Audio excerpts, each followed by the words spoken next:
but not a soul reads it. And this is my irritated pastor look, and I am looking at it. When you get time, please read it. It occurred to me that possibly I was asked to do this keynote because I am well practiced at reading aloud to people written material that they actually have themselves. So I'm going to give you a little bit of a history that you have in your hands. And I'll be blunt. It was a rough start for 1141. The drama isn't completely spelled out blow by blow, but head historian Calvin Jefferson lays it out in a way that's pretty easy to pick up. We do not start in 1921, of course, because Local 1141 did not just appear out of thin air. The first local union for electrical workers set up by the IBEW in Oklahoma opened in 1901 and represented both inside electricians and outside linemen, which sounds like everyone was getting along. False. They were not.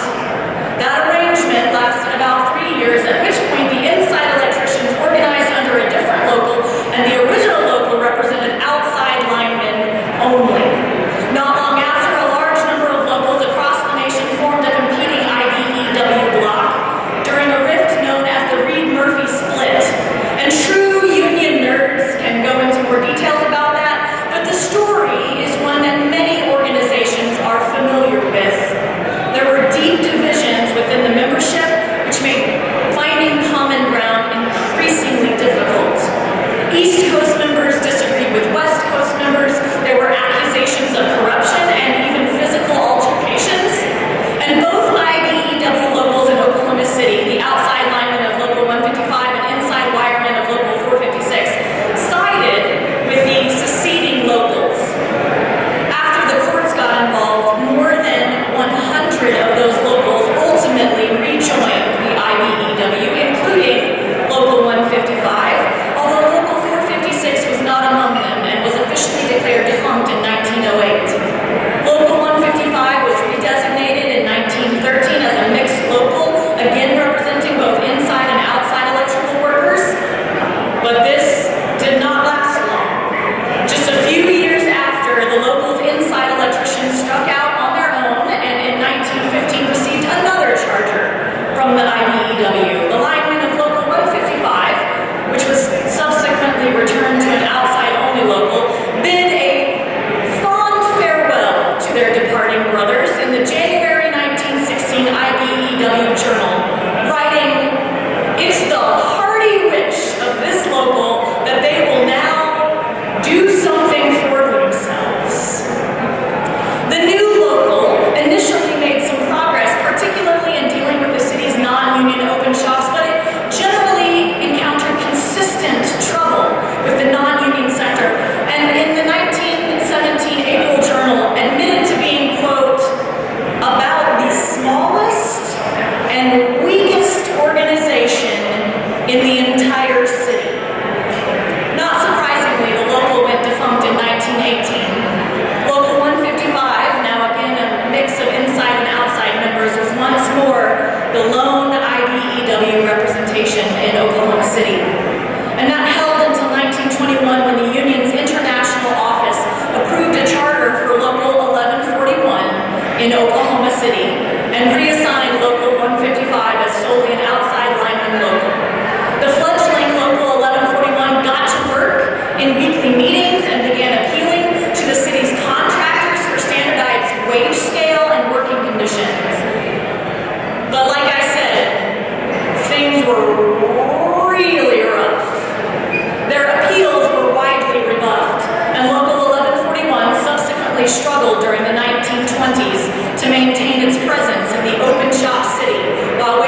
in exchange for the employers agreeing to dismiss the injunction, which meant that union electricians returned to work having made no gains to their agreement with the contractors, and open shop conditions remained in the city.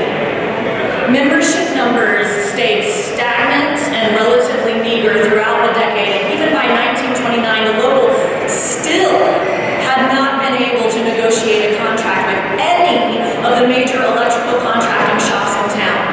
And electrical workers were required to furnish their own tools as well as haul conduit and other needed materials for the job in their own cars. I told y'all it was a rough beginning. It's a lot of lowlights, fighting, false starts, failure. Some might say that remembering all that defeat actually defeats the purpose of writing one's own history. I mean, if you have the power to not include those details, you don't include them, right? You can leave out those seasons that don't include success. You can omit anything that doesn't reek of glory and power and honor. When you write your own history, you're not supposed to hang your own dirty laundry out to dry.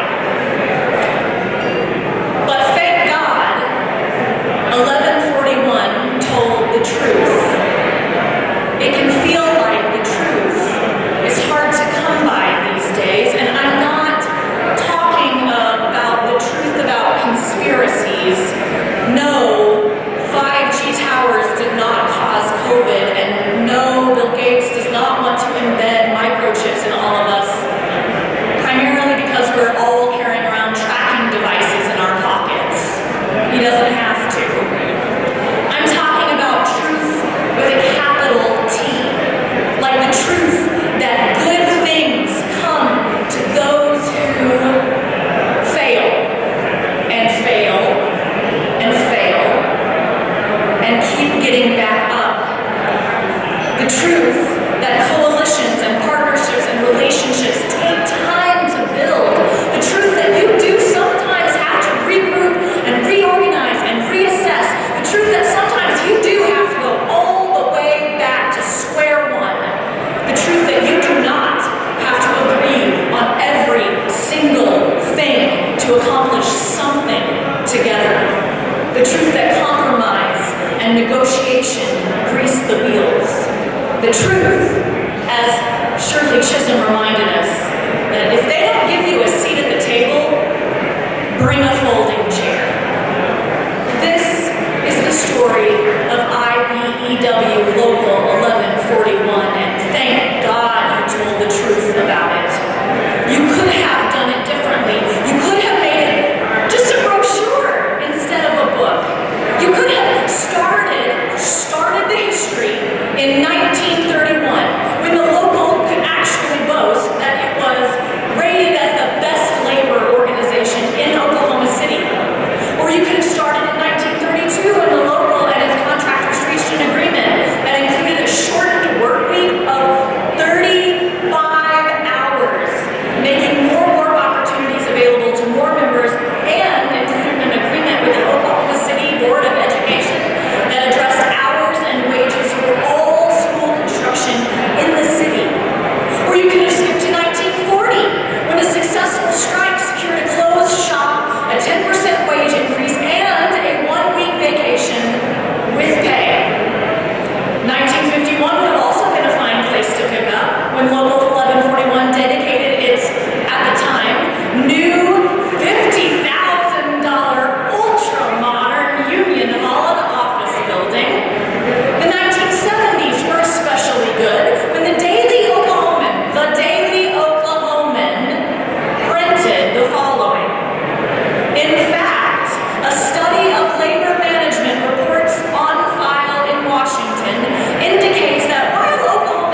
the middle class fell right along with it.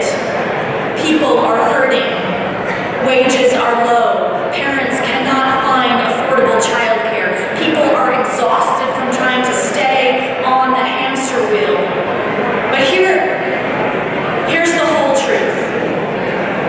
American workers who are members of unions earn close to 16% more than non-union workers. And even when we account for the fact that union members are more likely to hold skilled jobs that pay better, a report by the Economic Policy Institute shows that union workers earn over 10% more than non-union workers in the same field with the same level of education and experience. Union workers also pay less out of pocket for health insurance. Only 67% of non-union workers have access to retirement benefits, while pensions and defined contribution plans are available to 94% of unionized employees. 95% of all union workers have access to employer-sponsored health insurance compared to 68% of non-union workers. Union workers have better benefits and better conditions. And as far as our kids go, studies show that if at least one parent, just one parent, is a union member, that child grows up to earn almost 20% more than children of non-union parents. But none of that just happened. None of it just happened. Things like this don't just appear out of thin air. It happened because locals like 1141 had a white-knuckle grip on progress. You slogged through the mud and the muck, the ups and the downs, the booms and the bust. Or, to borrow a line from Mr. Wilcox, printed in the March 2021 issue of What's Up, please be patient and hang in there. Things will turn around. That is the truth. We know it to be true. Local 1141 has lived it. This is knowing that things are better when we work together, that we do not fight alone. That's what this is about, that we are committed to building a bigger table for the community, creating good, family-supporting jobs, investing in schools and infrastructure, making high-quality healthcare available and affordable, and holding corporations and government accountable.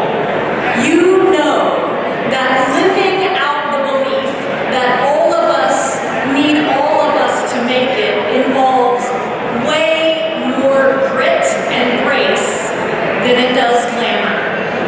Local 1141, well done. You have been good and faithful, and you have changed